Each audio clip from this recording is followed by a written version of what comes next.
Hey, welcome back to the channel. It's time for everybody's most favorite event in Fallout 76. It's Fasnacht. That's the event that drops the rare mask. You'll see everybody's running around. Those are the gotta have items for a lot of players. We're going to go through the event, show you how it's run, and how you can get your hands on the mask that you've been looking for. This event starts every hour on the hour at Helvetica, and there's been a few changes recently. So this area can't be nuked anymore, so no more high radiation Fasnacht runs. And not all the robots have to make it anymore. It used to be all 5 robots had to make it to get a shot at the rare mask. Now, as long as one of them makes it through, your odds are just the same as if they all made it. So, no pressure. To kick it off, someone does have to go interact with the Master of Ceremonies. Usually there's going to be a lot of people around here and someone's going to do it. But if not, you can run over and hit the interact button.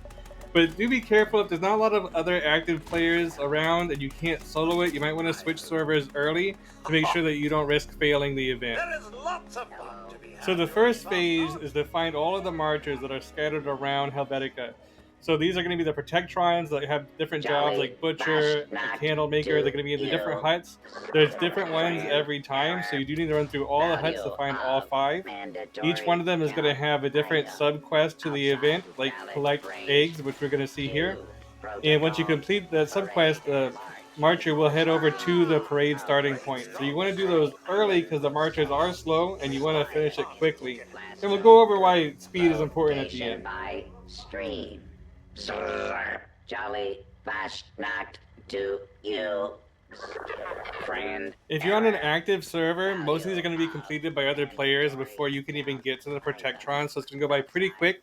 Whereas if you're on a slower server or it's just you, you're going to have to do all of them. So keep that in mind. That's why I said if there's not a lot of other people, you might want to switch servers early on.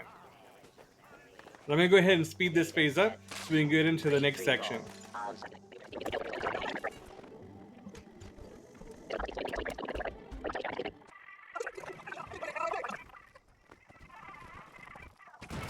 So the next phase you're going to be defending by the yellow house. There's going to be rad toads and a few other insect enemies over here. Nothing too crazy. Probably the other players are going to take them all out, and you're not going to get a chance to get a shot in. So what you can do to make sure you're contributing is to have a medic's weapon or a fire weapon with a friendly fire perk card on. That way you can heal the Protectrons if they take any damage. So that way even if you can't get a shot in on the enemies, you can still help out by healing the Protectrons if they do take any damage. Where were we? Please ignore that minor interruption. It's Fasnacht. Merry numbers in the air and so forth. Please follow me. So I'm using a medic's laser pistol with the scatter mod on here. That's because medics heals per bullet. So when you have more bullets, you do more healing. So just one shot, you can heal an entire Protectron's health bar, more or less.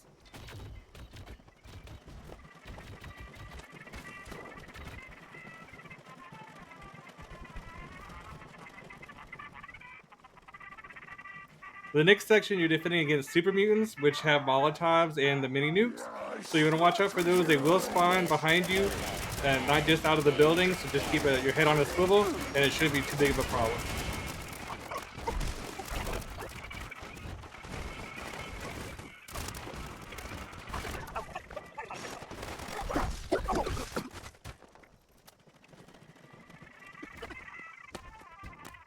Alright, with the final stretch. So this last section does have a legendary 1-star enemy that'll always spawn. It rotates between a few different types of enemies, but it'll always show up. Make sure you don't just focus that down. There are a lot of ads like wolves and blood bugs that'll spawn and attack the robots while everybody's focused on that legendary. So you want to make sure that you're protecting the Protectrons, not just going after that legendary drop. You're going to get the legendary. If someone needs to hit on it, don't worry about that. So just focus on keeping the Protectrons alive.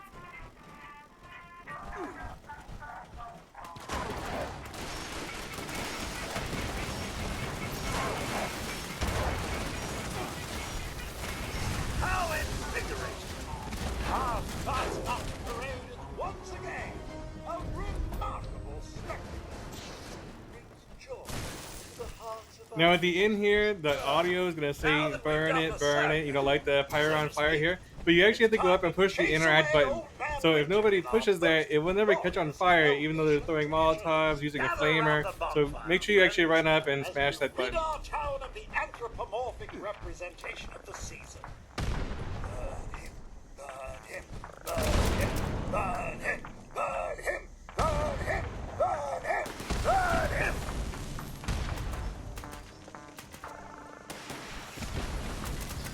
Now, if you really want to maximize your time, immediately after getting the completed event notice, you want to swap servers. So here I'm swapping onto someone in my social menu who I just know is still has a Fasnacht event up. And the reason you're doing this is because you can double dip the event, maybe even triple dip it if you had a group that was dedicated to doing this. So this way you can get double rewards every hour, or at least whenever you want to do this. You can idle this event, which is to say you just leave your character in the event area with a rubber band on a controller, keeping your console or computer awake. You will get drops every time someone else completes the event doing that.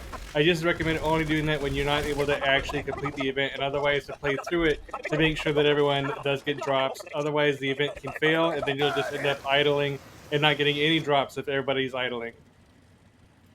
As for what rewards you're going to be looking for, I'm just going to flash some of the new ones from this year up on the screen here. Shout out to Nuka Knights for getting these together. If you want to know more about the rewards, check out Nuka Knights. They have a great wiki. And I think they also have a YouTube channel where they go over these in detail. But sometimes I question their programming. So what do you think about Fasnacht? Are you a longtime player who just jumps on to do the event? Or is this your first time? Let me know down in the comments. And thanks again for watching.